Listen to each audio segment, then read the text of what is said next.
The smell of stale bread used to make me sick. Now, it means breakfast. Behind Bella's bakery, I wait for the clock to hit 8:45. That's when they throw out the croissants. Still warm sometimes. I used to have my own veterinary clinic, a husband, a house with a garden full of tulips. Now I have a cardboard bed and a rain-soaked coat that smells like regret. My ex-husband, Eric, once told me, "No one will ever love a broke woman like you." He was right, or at least I thought so. That morning, as I reached into a dumpster for a half-eaten muffin, I heard footsteps. Not the shuffle of pity or disgust, but confident, expensive shoes clicking against wet pavement. "Excuse me," a deep voice said. "Are you Harper Lane?" When I nodded, he smiled. "Your great-aunt just died. She left you $97 million. And my world stopped breathing. I used to think I had it all figured out. My name is Harper Lane, 38 years old, and for most of my adult life, I believed hard work was enough to keep love, stability, and respect. I owned a small veterinary clinic on Maple Avenue in Seattle, not fancy, but mine. My husband, Eric Dalton, was a financial advisor, charming in public and calculating in private. People said we looked like the couple on a real estate billboard, polished smiles, perfect posture, the illusion of a perfect life. But perfection is fragile. It cracks quietly, and by the time you hear it, it's already breaking. It started with the whispers, "You're spending too much time at the clinic, Harper." Then the comparisons. "Why can't you be more like Jenna? Her husband just bought her a Tesla." I tried to explain that I wasn't chasing money, I was saving animals. But to Eric, compassion wasn't currency. The night everything ended, it was raining, the kind of Seattle rain that soaks through your bones. I came home after performing emergency surgery on a stray dog. Eric was packing. His suitcases were lined up like soldiers. "Where are you going?" I asked, still in my scrubs. "Somewhere with ambition," he said flatly. "You've built a life around wounded creatures. I need someone who builds a future." He didn't yell. He didn't even cry. He just left. And with him went the mortgage payments, the insurance on my clinic, the stability of a home. A month later, the bank called. Eric had withdrawn his share of our joint account, all of it. The clinic folded soon after. When the landlord changed the locks, I stood outside with a cardboard box of medical files, watching my name being scraped off the front window. Mom offered me her spare room in Portland, but she was recovering from surgery. I didn't want to be a burden. So I stayed in Seattle, sleeping in my car, telling myself it was temporary. Then the car broke down.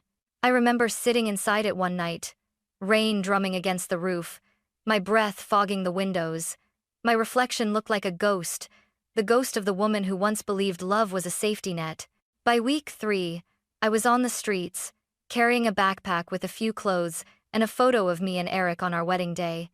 I wanted to hate him, but mostly, I hated myself for believing he'd stay when money ran out. People passed me without looking. I learned what invisibility felt like. Every night I whispered to the cold air, "Just one more day, Harper. One more day." I had no idea that someone, somewhere, had been watching my fall, waiting for the exact moment I would lose everything, just to offer me a chance to rebuild. It was early November, cold enough that my breath came out like smoke. I was crouched behind Bella's bakery, peeling the plastic off a discarded muffin when I heard footsteps. Not the heavy, hurried kind of a store clerk chasing me off, but slow, steady, deliberate, expensive shoes, polished leather clicking against wet pavement. "Excuse me," a calm voice said behind me. "Are you Harper Lane?" For a second, I froze, clutching the muffin like a weapon. No one had said my name in weeks. My heart thudded in my chest. "Who's asking?" I rasped. The man stepped closer, tall, silver hair combed neatly, navy coat pressed sharp. He didn't belong in this alley. He smelled like wealth and order, everything I'd lost. "My name is Harold Whitman, attorney at law," he said, offering me a card. "I've been looking for you." I stared at it. Whitman, Pierce, and Dalton. Manhattan. The letters gleamed gold. It looked too clean for my hands to touch. "You've got the wrong person," I muttered, backing away. "Whatever this is, I don't have money." "I'm not here to collect," he replied, his tone even. I'm here because of your great aunt, Evelyn Hart. The name made me blink. Evelyn, I'd heard it once or twice as a child, when Mom mentioned her eccentric aunt in New York. That woman had sent Christmas cards written in elegant cursive until I turned 18. Then silence.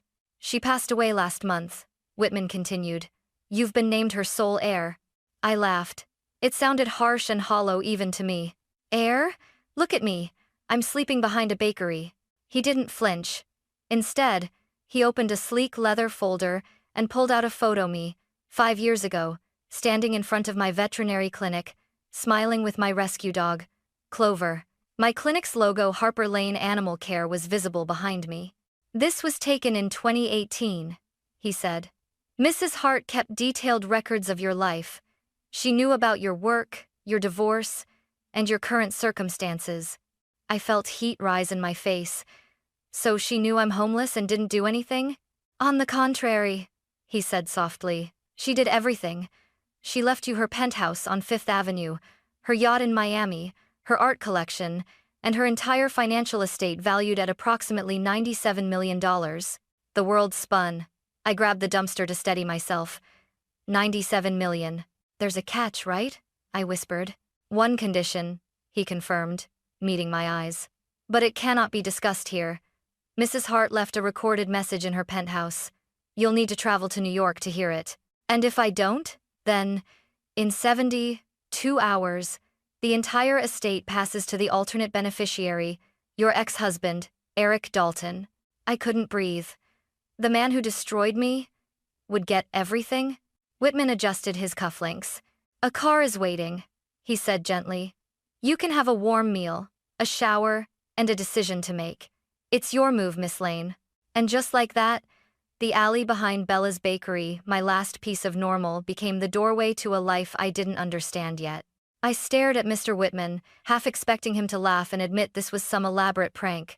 But his eyes were steady, professional, almost too calm for the chaos he'd just dropped into my life. $97 million. A penthouse. A yacht. Those words didn't belong anywhere near a woman with holes in her shoes and a stomach growling from hunger. You have 72 hours, he repeated. After that, the estate legally transfers to Mr. Dalton. The sound of my ex-husband's name sliced through me like glass. Eric, the man who drained our bank accounts, left me bankrupt, and told me I was a liability to his image. I clenched my fists. What kind of person leaves money to the woman her family forgot and makes the man who ruined her the backup plan? Whitman gave a small, knowing smile. The kind who believes lessons matter more than inheritance. He reached into his coat and handed me a small white envelope. Inside was a plane ticket to New York first class and a key card with my name embossed in gold. You'll be staying at the Hartley Grand, courtesy of the estate, he said. You can take your time. I'll be waiting at the airport until 10. He tipped his hat slightly, turned, and disappeared into the rain. For a long time, I just stood there, gripping the envelope like it might dissolve. My entire world, my dumpster, my routine, my anonymity suddenly felt like a cage. Then I thought of Eric, his smug grin when the judge handed him everything. His last words before walking out. You'll never make it without me, Harper. You're nothing. Maybe I couldn't make it before. But maybe this was my one chance to prove him wrong. I packed my entire life in under 5 minutes.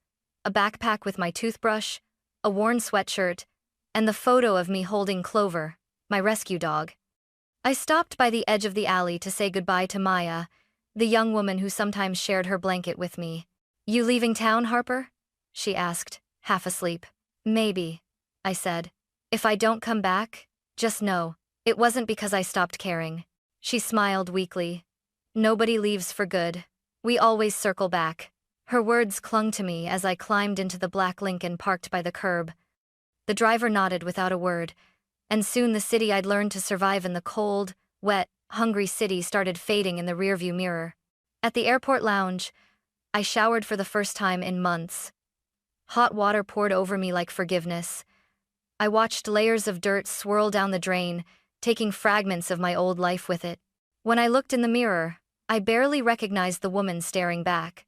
My hair was still damp, my skin pale, but clean. For the first time in a long time, I didn't look like someone the world had forgotten. I looked like someone about to start over.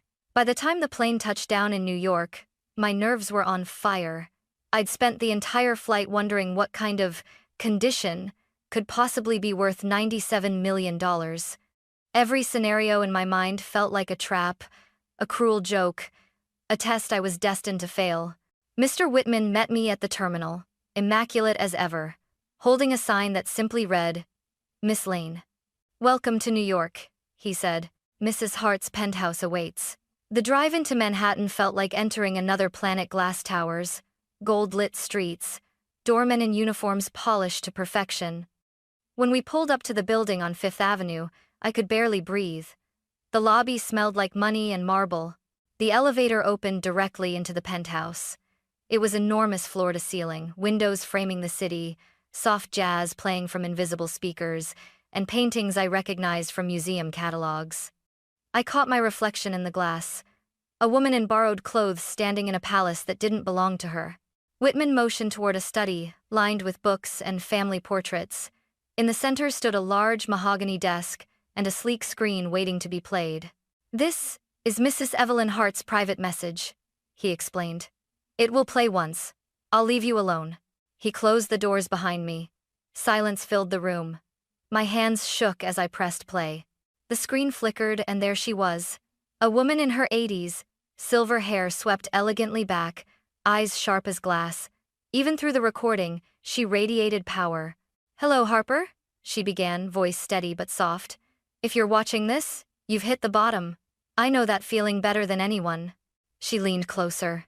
"In 1965, I was you, abandoned by my husband, broke, sleeping in my car near the Hudson. I survived because a stranger, a woman named Claire, took me in and gave me work. That kindness built my empire. But I never forgot the cold nights when no one saw me. I felt a lump rising in my throat. So here's the condition," she continued. "To inherit my estate, you must help 100 women escape homelessness. Not by handing out cash, but by giving them a real chance. Housing, medical care, jobs, dignity. You'll have 5 years to do it." My pulse pounded in my ears. "If you refuse," Evelyn said, "or fail to complete it, the estate will go to your ex-husband, Eric Dalton." My jaw tightened. That man would live off the ruins of my life? Never. I chose you, Harper, because you understand pain, and because empathy is the rarest form of wealth.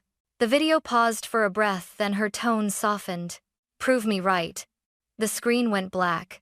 I stood there, trembling, surrounded by silent luxury that now felt like a battlefield. 5 years, 100 women, $97 million, and one man I refused to let win again. I sat in that silent penthouse for a long time after the video ended.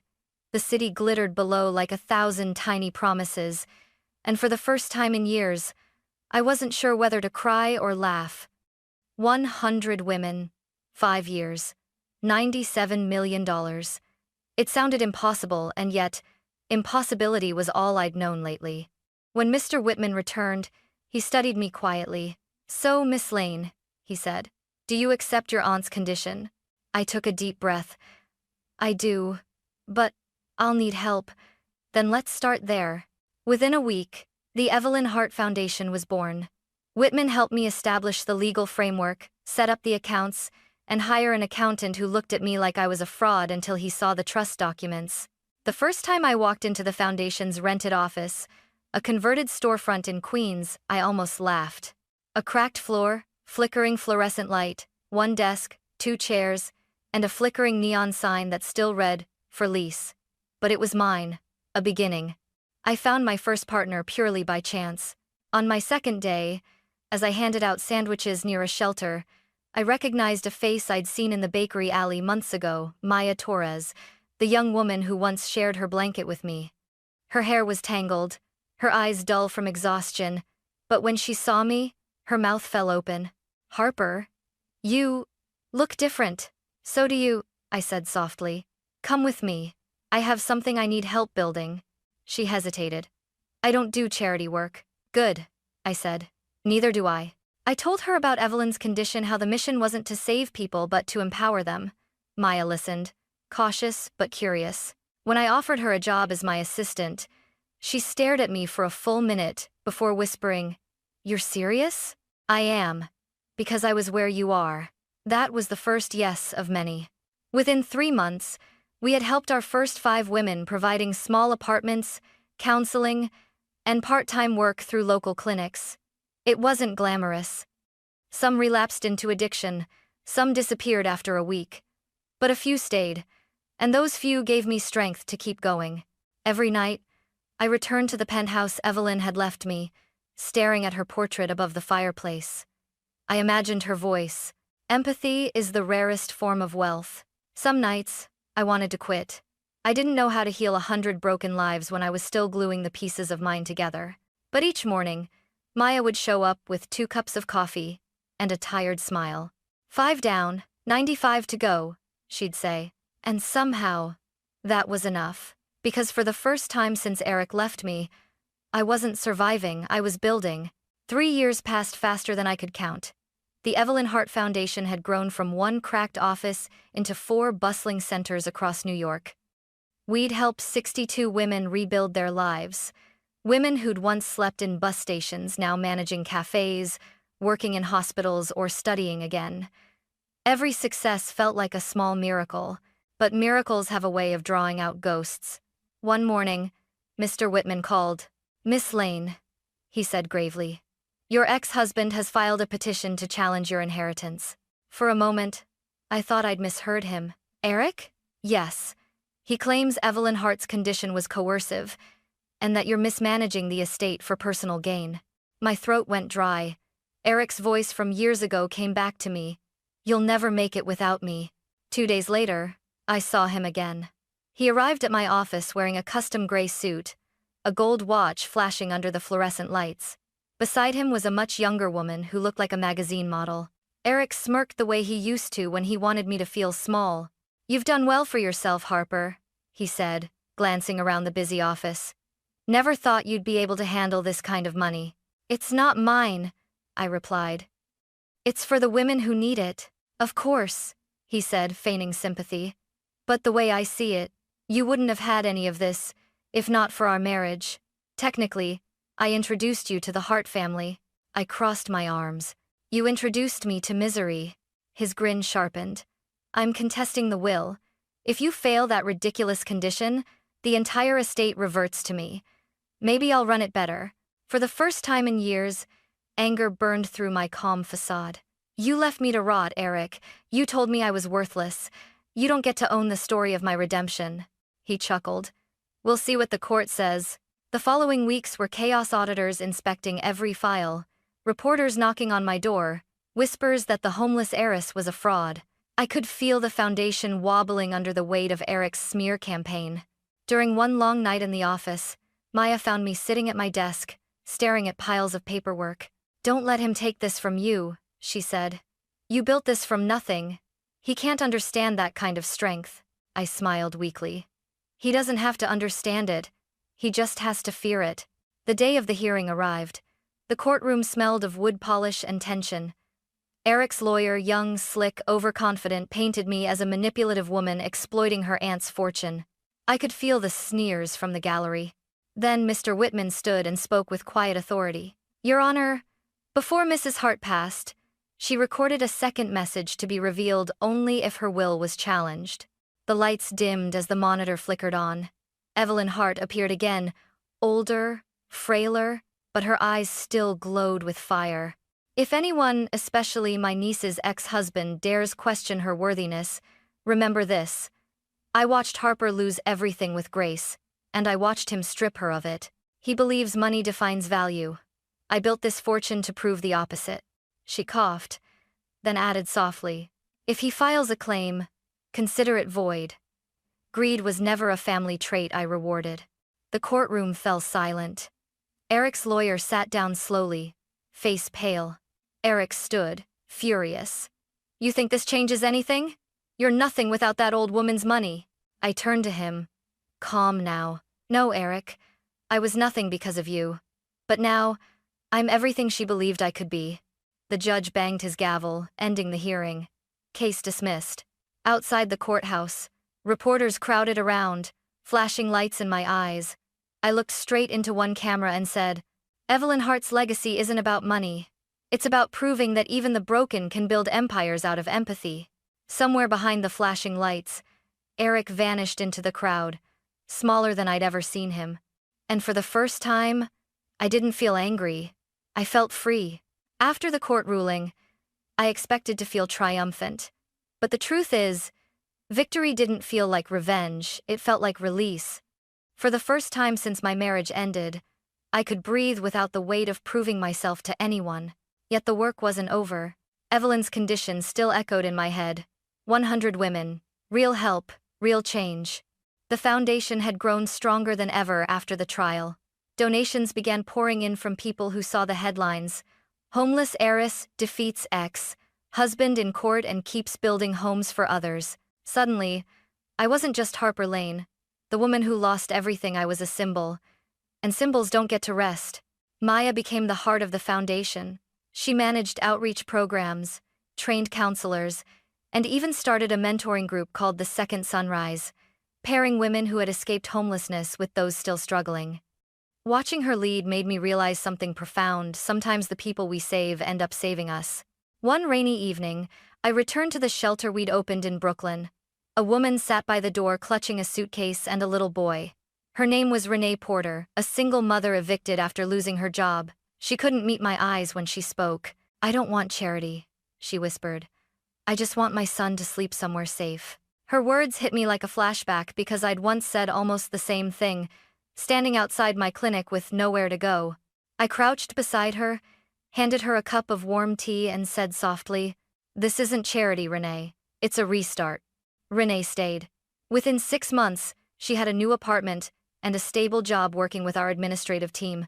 She became the face of our campaign, from streets to strength. But the moment that truly undid me came later that year. My mother called. Her voice trembled through the phone.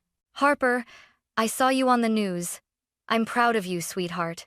Your father would be, too." I hadn't realized how much I needed to hear that. For so long, I'd felt like a disappointment to my family, to myself. But now, the narrative had shifted. 3.5 years after that morning behind Bella's bakery, the foundation had helped 87 women rebuild their lives. Some relapsed. Yes, life was messy like that, but most stayed on their feet. One evening, Maya handed me a folder with a grin. "Number 88 just signed her lease," she said. "And you, boss lady, are officially a miracle machine." I laughed, shaking my head. Not a miracle, just proof that pain can grow roots if you water it with purpose. That night, I sat alone in Evelyn's study, her portrait watching over me. For the first time, I whispered, "We're getting close, Aunt Evelyn. I think you'd be proud." Outside, New York shimmered not with wealth, but with the quiet lights of people finding their way home. 5 years to the day since I first set foot in Evelyn Hart's penthouse, I found myself standing there again, same window, same skyline, but a completely different woman. The Evelyn Hart Foundation had just marked its 5th anniversary. 103 women had officially graduated from our housing and job programs. I'd done it. We'd done it. Mr. Whitman arrived that morning, carrying a sealed envelope with my name written in elegant cursive. "Mrs. Hart instructed me to deliver this only when you fulfilled her condition," he said. My hands trembled as I opened it. Inside was a simple handwritten letter, dated 5 years earlier. "Dearest Harper, when you reach this point, you'll understand what I could never teach with money, that giving is how the broken heal. I knew you'd succeed. Not because of the inheritance, but because pain shaped your empathy. The rest of the estate is now fully yours. Use it well. Evelyn." Tears blurred the ink before I could finish reading. I folded the letter carefully and pressed it to my heart. Later that evening, we held a celebration at Evelyn House, our new transitional housing complex for women and children. It was a renovated brownstone, filled with laughter, and the smell of home-cooked food. Maya gave a speech that had everyone crying within 2 minutes. 5 years ago, Harper Lane was sleeping behind a bakery, she said, voice trembling. Now, because of her, hundreds of women sleep in beds, not alleys. She didn't just give us money, she gave us dignity. Applause erupted. I wanted to speak, but my throat was too tight. I managed only a few words. Evelyn gave me a second chance. I just passed it on. After the event, as the guests filtered out, I stepped outside for air. The city hummed softly around me. Taxis, laughter, the faint buzz of neon signs. That's when I saw her. A young woman, maybe 20, sitting on the curb with a backpack and a frightened look that felt achingly familiar. She wiped her eyes quickly when she noticed me watching. "Are you okay?" I asked gently. I don't have anywhere to go," she murmured. "My name's Chloe." The way she said it, fragile but hopeful, reminded me of myself the day Harold Whitman found me behind Bella's bakery. I shrugged off my coat and wrapped it around her shoulders. "You do now," I said softly. "Come with me, Chloe. Let's get you warm." Her eyes widened, a mix of confusion and disbelief. "Why are you helping me?" I smiled. "Because someone once did the same for me." As we walked back toward Evelyn House, I glanced up at the night sky and, for a fleeting moment, I could almost see Evelyn there, silver hair glowing in the city lights, smiling that knowing smile. Life had come full circle. Later that night, when I tucked Chloe into one of the freshly made beds and turned off the light, she whispered, half asleep, "Thank you, Miss Harper." I stood in the doorway, whispering back, "Don't thank me. Just promise me you'll help the next one." When I stepped outside again, the wind off the Hudson was cool but kind. The city lights shimmered like a million small second chances. I finally understood what Evelyn meant. The inheritance was never the money. It was the chain of compassion, passed from hand to hand, woman to woman, until no one was left out in the cold. And as the night deepened around me, I smiled through quiet tears. Because for the first time in forever, I was home.